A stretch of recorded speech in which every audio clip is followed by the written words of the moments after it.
Hello friends, welcome to our channel. तो friends, आज हम पढ़ने वाले हैं 4 अक्टूबर 2023 की करंट अफेयर्स। और इसमें हम कुमार गौरव सर की जो फूल पत्ती वाली क्लास होती है उसका 10 मिनट में फास्ट रिवीजन करने वाले हैं। तो देखो, पहला क्वेश्चन दिया है कि भौतिकी में नोबेल पुरस्कार 2023 किसे प्रदान किया जाएगा। तो ये किसे प्रदान किया जा रहा है? ये तीन व्यक्ति हैं, पियरे एगोस्टोनी, फेरेंक रॉसज और एनी एल हुइलियर। तो ये तीन व्यक्ति हैं जिन्हें भौतिकी का नोबेल पुरस्कार दिया जा रहा है। और इसकी ट्रिक है कि भांग पीकर फेरे लिए एनी ने प्रकाश के साथ। भांग पीकर तेरे लिए एनी ने प्रकाश के साथ। तो भांग से हो जाता भौतिकी, पीकर से हो जाता पियरे, और फेरे से हो जाता फेरेंक क्रॉस, एनी से हो जाता एनी एल व्हीलियर। और जो प्रकाश बचता है, तो प्रकाश का मतलब है कि प्रकाश के एंटी सेकंड के लिए इन्हें ये पुरस्कार दिया गया है। अब आते हैं हम भारत में कि भारत में जो पहले भारतीय थे जिसे भौतिकी का नोबेल पुरस्कार मिला था वो थे सीवी रमन। और इन्हें ये 1930 में मिला था। और जो इनका जन्मदिन आता है वो 28 फरवरी को आता है, सीवी रमन का। और इनके जन्म दिवस को हम राष्ट्रीय विज्ञान दिवस के रूप में मनाते हैं। और इन्हें 1954 में भारत रत्न अवार्ड मिला था। उस टाइम पर तीन व्यक्तियों को मिला था ये। एक थे सी राजगोपालाचारी, एक थे सीवी रमन, और तीसरे थे जो उपराष्ट्रपति थे सर्वपल्ली राधाकृष्णन। तो इन तीन को ये अवार्ड मिला था, भारत रत्न 1954 वाला। नेक्स्ट देखो अब। नेक्स्ट आते हैं कि भौतिकी का पहला नोबेल पुरस्कार। तो ये पहला वाला जो दिया गया था 1901 में, किसे दिया गया था? विलियम रॉन्टजन को। और किस लिए? एक्सरे की खोज के लिए। नेक्स्ट आते हैं जे जे थॉमसन। तो जे जे थॉमसन को कब मिला था? 1906 में मिला था, और इलेक्ट्रॉन की खोज के लिए मिला था। उसके बाद इनके लड़के थे जेपी थॉमसन, और इन्हें मिला था इलेक्ट्रॉन एक तरंग होती है इसलिए मिला था। और कब मिला था? 1937 में। तो इलेक्ट्रॉन एक तरंग है, इसके लिए किसे मिला था? जेपी थॉमसन को 1937 में। तो ऐसे पहले पिता पुत्र कौन से थे? जे जे थॉमसन और जेपी थॉमसन। नेक्स्ट देखो, हाल ही में 27वें विश्व सड़क कांग्रेस का आयोजन कहाँ हुआ है? तो ये कहाँ हुआ है? प्राग में हुआ है, जो कि चेक रिपब्लिक की राजधानी है। और ये कब से कब तक चलने वाला है? तो 2 से 6 अक्टूबर तक ये चलने वाला है। बात करें इसकी थीम की, तो इसकी थीम है फिर से सड़क पर एक साथ चलना। तो फिर से सड़क पर एक साथ चलना इसकी थीम हो जाती है, क्योंकि कोविड-19 ने सड़क पर चलने से प्रतिबंधित हो गए थे। भारत की तरफ से किसने भाग लिया? तो नितिन गडकरी, जो कि हमारे सड़क मंत्री हैं, तो उन्होंने भाग लिया है। दिल्ली मुंबई एक्सप्रेसवे, तो इसकी लंबाई कितनी है? 1386 किलोमीटर इसकी लंबाई है, दिल्ली मुंबई एक्सप्रेसवे की। और इसका नाम क्या है? तो नेशनल हाईवे 48, NH 48 इसका नाम है, जबकि पूर्व में इसका नाम NH 8 था। नेक्स्ट देखो। नेक्स्ट आता है कि भारत और बांग्लादेश की सेना के मध्य संयुक्त अभ्यास संप्रीति 11 कहाँ प्रारंभ हुआ है? तो ये कहाँ प्रारंभ हुआ है? मेघालय में। और मेघालय में भी कहाँ पर? उमरोई स्थान है, वहाँ पर हुआ है। तो जो ये संप्रीति है, ये स्टार्ट कब हुआ था? 2009 में स्टार्ट हुआ था। नेक्स्ट, भारत और मिस्र के बीच कौन सा अभ्यास होता है? तो साइक्लोन होता है, जो कि पहली बार अभी हुआ था 2023 में राजस्थान में। बोंगो सागर, तो ये होता है भारत और बांग्लादेश के बीच। बांग्लादेश के बारे में बात करें हम कि राजधानी क्या है इसकी? तो ढाका इसकी राजधानी होता है। पीएम कौन है इसके? तो शेख हसीना इसकी पीएम है। मुद्रा, तो टका इसकी मुद्रा हो जाती है। और स्थापना कब होती है इसकी? तो बांग्लादेश की स्थापना होती है 1971 में। नेक्स्ट देखो। नेक्स्ट आता है कि बांग्लादेश से सीमा बनाने वाले राज्य हैं। तो भारत के कितने राज्य हैं? 5 राज्य हैं। तो इसे ट्रिक से याद रखना, time am PM, time am PM. तो टाइम से टी फॉर त्रिपुरा, ए से असम, एम से मेघालय, पी से पश्चिम बंगाल और एम से मिजोरम। तो ये 5 राज्य हो जाते हैं। और कितनी सीमा बनाते हैं? तो 4096 किलोमीटर की सीमा बनाते हैं। अब इसमें आया मेघालय। तो मेघालय के बारे में देख लेते हैं, इसके सीएम कौन है? तो कॉनरेड संगमा इसके सीएम है, और एनपीपी पार्टी से हैं। नेक्स्ट, स्थापना कब होती है मेघालय की? तो 1972 में स्थापना होती है। 3 राज्यों की स्थापना हुई थी उस टाइम पर, मेघालय, मणिपुर और त्रिपुरा। तो इनकी 1972 में स्थापना होती है तीनों राज्यों की। असम राइफल का हेडक्वार्टर कहाँ पर है? तो ये शिलोंग में है, जो कि मेघालय की राजधानी है। पहाड़ी कौन कौन सी यहाँ पर? तो गारो, खासी और जैंतिया 3 पहाड़ी है यहाँ पर। नेक्स्ट आता है चेरी ब्लॉसम फेस्टिवल। तो ये मेघालय की राजधानी शिलोंग में होता है। नॉर्थ ईस्ट काउंसिल, तो इसका हेडक्वार्टर कहाँ पर है? शिलोंग में है। तो ये आपको सभी बातें याद रखनी है। नेक्स्ट आ जाता है मैत्री पाइपलाइन। तो ये कहाँ पर है? जो मैत्री पाइपलाइन है वो इंडिया और बांग्लादेश के बीच है और 131 किलोमीटर की इसकी लंबाई है मैत्री पाइपलाइन की। और किस लिए है ये? तो डीजल की सप्लाई के लिए इसका यूज किया जा रहा है।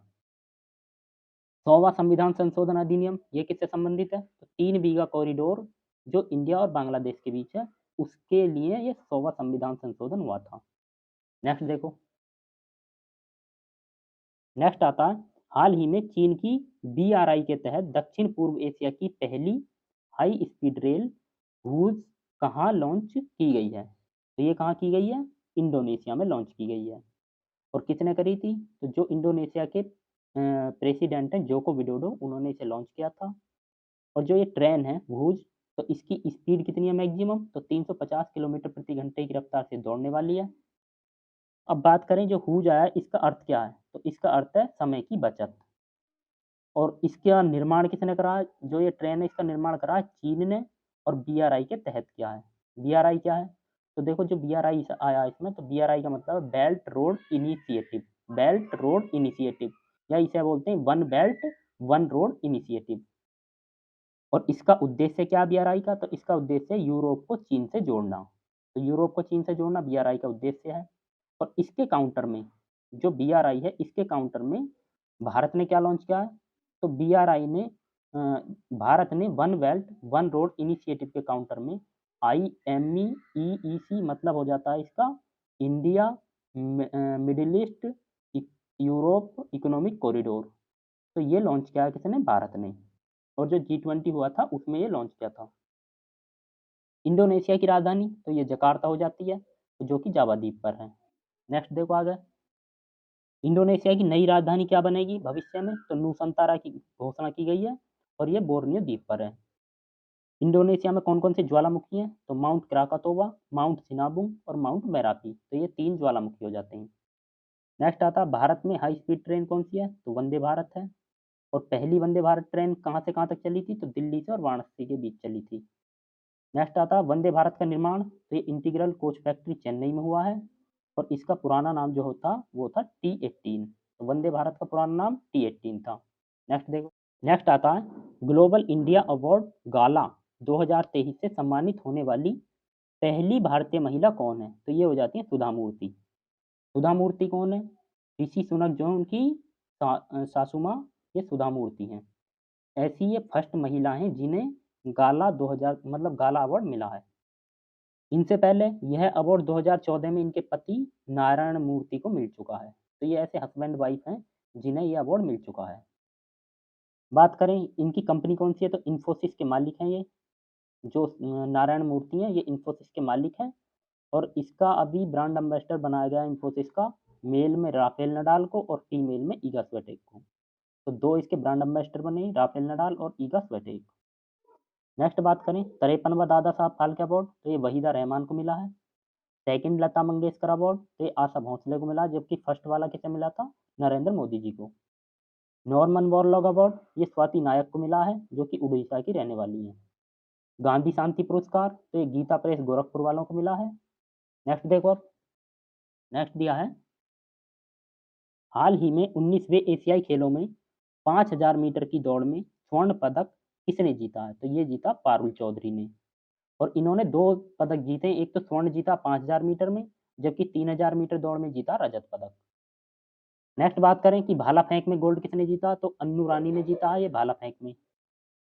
बात करें भारत के लिए 19वें एशियाई खेलों में फर्स्ट गोल्ड किसने जीता था? तो वो शूटिंग में जीता गया था ऐश्वर्य, दिव्यांश और रुद्राक्ष। तो इन तीनों ने मिलकर जीता था। 41 वर्ष बाद गोल्ड किस में जीता? तो घुड़सवारी में जीता 41 वर्ष बाद। हाल ही में KVIC ने खादी इंडिया आउटलेट का उद्घाटन कहाँ किया है? तो ये क्या है? IIT दिल्ली में। अब KVIC क्या है ये? तो खादी ग्रामोद्योग आयोग, ये इसकी फुल फॉर्म हो जाती है। बात करें इसकी स्थापना की तो 1956 के एक्ट द्वारा 1957 में इसकी स्थापना होती है KVIC की। हेडक्वार्टर कहाँ पर इसका? तो मुंबई में हेडक्वार्टर हो जाता है। किस मंत्रालय के अधीन आती है ये? तो किस मंत्रालय के अधीन आती है? MSME मंत्रालय के अधीन आती है, micro small medium enterprise. Head कौन है वर्तमान में इसके? तो मनोज कुमार KVIC के वर्तमान हेड है। नेक्स्ट देखो, IIT मद्रास ने इंडिया के बाहर अपना पहला कैंपस कहाँ खोला था? तो जंजीबार द्वीप पर खोला था जो कि तंजानिया में है। और आईआईटी दिल्ली ने कहाँ खोला था? तो इसने खोला था अबू धाबी में, जो कि यूएई की राजधानी है। प्रोजेक्ट काटरू, तो ये किसने लॉन्च किया था? आईआईटी मद्रास ने, और एयर पॉल्यूशन को कम करने के लिए था, एयर पॉल्यूशन की जांच के लिए। नेक्स्ट आता है परम कामरूप सुपर कंप्यूटर, तो ये आईआईटी गुवाहाटी में स्थापित किया गया है, और जो हमारी राष्ट्रपति थी द्रौपदी मुर्मू, उन्होंने इसे स्थापित किया था। नेक्स्ट देखो, नेक्स्ट आता है भारतीय नौसेना का नवाचार और स्वदेशीकरण सेमिनार स्वावलंबन 2.0 कहाँ प्रारंभ हुआ है? तो ये हुआ नई दिल्ली में, और नई दिल्ली में कहाँ पर? भारत मंडपम में। भारत मंडपम में क्या हुआ था? अभी G20 की अध्यक्षता हुई थी भारत मंडपम में। बात करें G20 का नवीनतम सदस्य कौन है? तो एयू इसका नवीनतम सदस्य बना 21वां। 2022 में G20 की अध्यक्षता किसने की थी? तो इंडोनेशिया में जकार्ता में हुई थी। 2023 में भारत कर रहा है इसकी अध्यक्षता, और नई दिल्ली में इसकी अध्यक्षता हुई है। और ये किस क्रम की थी? तो 18वें क्रम का G20 है ये। 2024 में ब्राजील करेगा इसे होस्ट। बात करें G20 की पहली अध्यक्षता किसने की थी? तो ये वाशिंगटन में हुई थी, और 2008 में। तो फर्स्ट वाली कहाँ हुई थी बैठक? 2008 में हुई थी वाशिंगटन में। नेक्स्ट है हरबिंगर इनोवेशन, तो हरबिंगर इनोवेशन किससे संबंधित है? आरबीआई से। ऑपरेशन त्रिशूल ये कहाँ चला गया था? तो ये 4 दिसंबर सन 1971 को कराची बंदरगाह तबाह कर दिया था इस वाले ऑपरेशन में। तो किससे संबंधित है ये? कराची बंदरगाह को तबाह करने से संबंधित था, और 4 दिसंबर 1971 को तबाह किया था, इसलिए 4 दिसंबर को हम नेवी दिवस मनाते हैं। नेक्स्ट आता है इंडियन नेवी का ध्येय वाक्य, तो इंडियन नेवी का ध्येय वाक्य क्या है? सम नो वरुणा, सम नो वरुणा, ये इसका ध्येय वाक्य हो जाता है।